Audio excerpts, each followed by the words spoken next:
Back to another album review. To be specific, it's an EP review. And today's review is Nowhere Generation 2 by Rise Against. And it's the latest EP from Rise Against, and it's a follow-up to Nowhere Generation, which I reviewed a year ago. Just like with its predecessor, it was recorded at the Blasting Room in Fort Collins, and it was recorded alongside Nowhere Generation. It had the same producers as the previous record: Bill Stevenson, Jason Livermore, Chris Beeble, and Andrew Berlin. Jason was the one who did the mixing.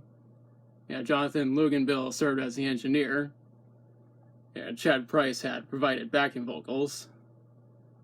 The EP was released on June 10th, 2022 on Loma Vista Recordings. It was originally released digitally and on streaming, but the release date for the physical versions is July 18th, which is tomorrow at the time of me making this video.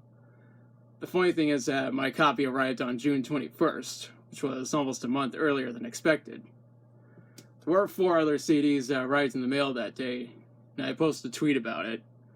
There's a screenshot on screen, as you can see.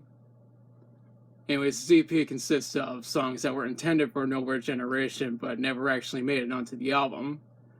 This is pretty similar to how the System Up and Down album, Steal This Album, consists of songs that were intended for Toxicity, but never actually made it onto that album. One thing I should mention is that Tim McElrath broke down the songs on Nowhere Generation 2 with Consequence. There's going to be a link to the article in the description. With that out of the way, let's talk about the songs.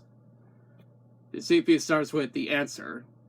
Consequence mentions that this song starts with a sample from a Major League Baseball game, and that a pitcher learns that about racist and homophobic tweets that he made in the past suddenly resurface.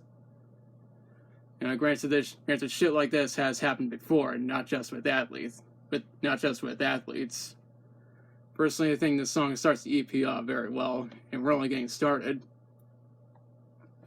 Next song is Last Man Standing, which was released as a single on June 6th of this year. That was 4 days before the EP was released. Tim brings up the fact that the lyrics are about committing to another person or cause. A music video was made for the song, and I'll include a link in the description. This is also my favorite song from the EP. After that is This Time It's Personal. Tim said the song is about, quote, about the difficulty in knowing what to let roll off your back, and what to take serious issue with. He also said that it's about deciding whether to pursue something or let it go, that the pursuit can be either exciting or terrifying. Up next is Pain MGMT.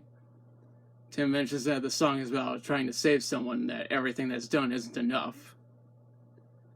The EP ends with Holding Patterns. Tim said this was meant to be a throwback to the early hardcore punk sound that Rise Against was originally known for. He also said the lyrics are about holding on to your allies despite the fact that other things might try to separate you from them. There is currently no info on how this EP has performed commercially, considering how recent it is. However, I have seen that it was met with mostly positive reviews, and rightfully so. As for my opinion on it, I think this is a great EP. I understand why Rise Against cut these songs from Nowhere Generation, because they thought that listeners wouldn't get the full message. Granted, there were 16 songs recorded in total, 11 of which went on Nowhere Generation, and the rest were the leftovers that went on Nowhere Generation 2. Regardless, I highly recommend this EP. I think it's almost as good as its predecessor. I will include it in my video on the best albums of 2022. I know this is an EP, but I'm including it anyway. Now's the part where I question you. Have you listened to Nowhere Generation 2? If so, what are your thoughts on it? What's your favorite song from it? Do you think these 5 songs should have been included on Nowhere Generation? What are you expecting from Rise Against going forward? Let me know in the comments. If you like the video, be sure to like, share, and subscribe. Be sure to press the notification bell to notify future uploads. Thanks for watching. I'll be back soon with another video.